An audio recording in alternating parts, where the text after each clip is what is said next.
What is going on, everyone? Welcome to your 79th Java tutorial, and in this tutorial I'm going to show you guys a real quick way on how to create files using Java.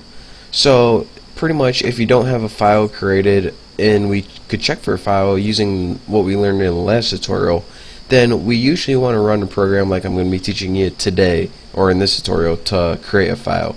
So the first thing we need to do is import java.util and just go ahead and import everything from there. And now let's go ahead, and the first thing we need to do is build a formatter variable. So we need to make a final variable formatter type X, and you can name it whatever you want. I just name everything X because I'm too lazy to type anything that's more than one letter, but I'm going to name mine X.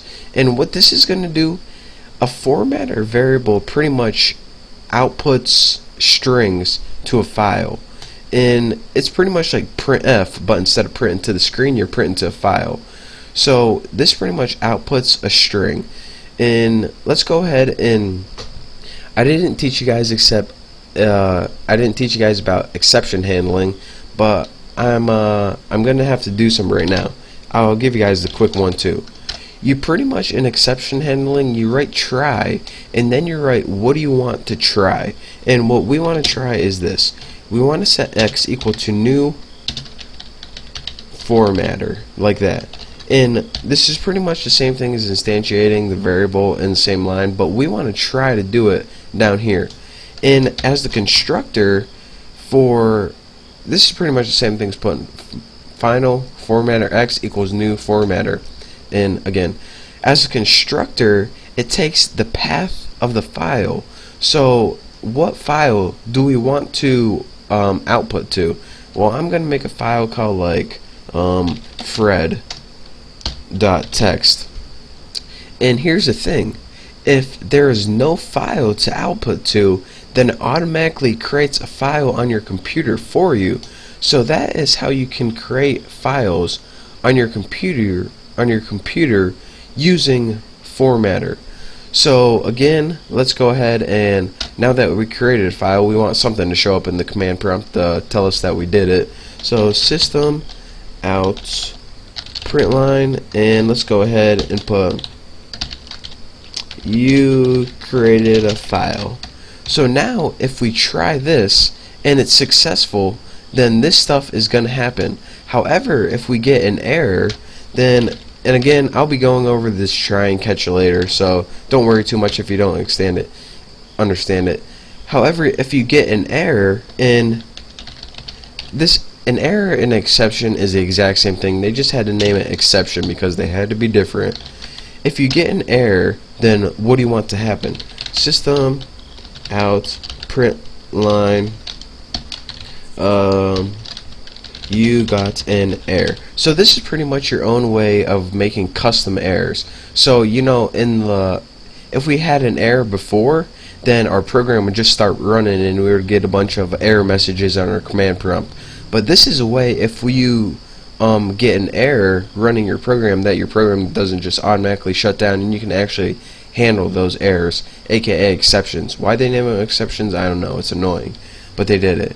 So I know I didn't teach you guys about try and catch yet, but it's pretty much try this code. If you get an error, do this. Bam, you just learned it in like half a second.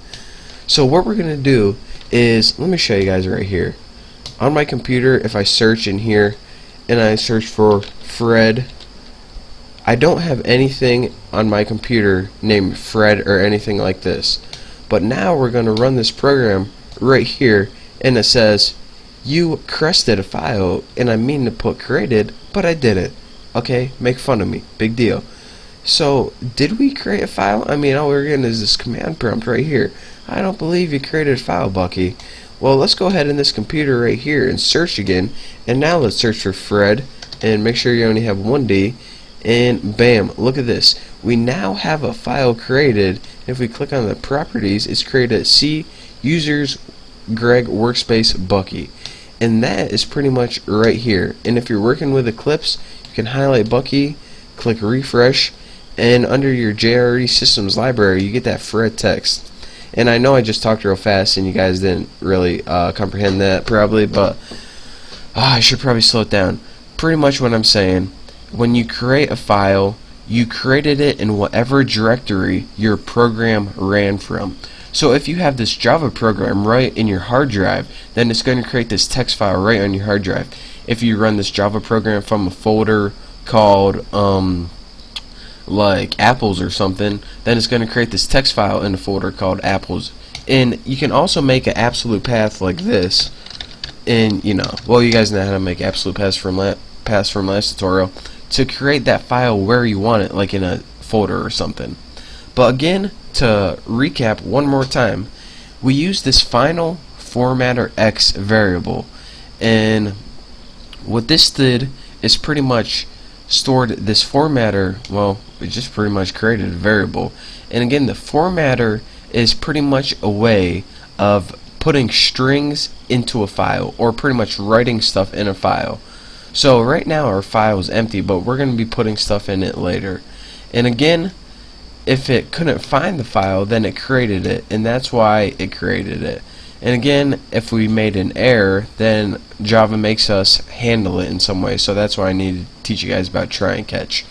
You can catch different types of errors, like if a user tries to divide by 0, or if they are supposed to input a number and they actually input letters or something, then those are the kind of errors you usually want to catch, and you usually want to send them a message like, hey idiot, input a number, not a letter. But for now, we'll just output you got an error. So that is your real quick tutorial on how to create files. We'll actually be clearing this up, and it'll make sense when we create a program. And also your real quick tutorial on exception handling, try and catch.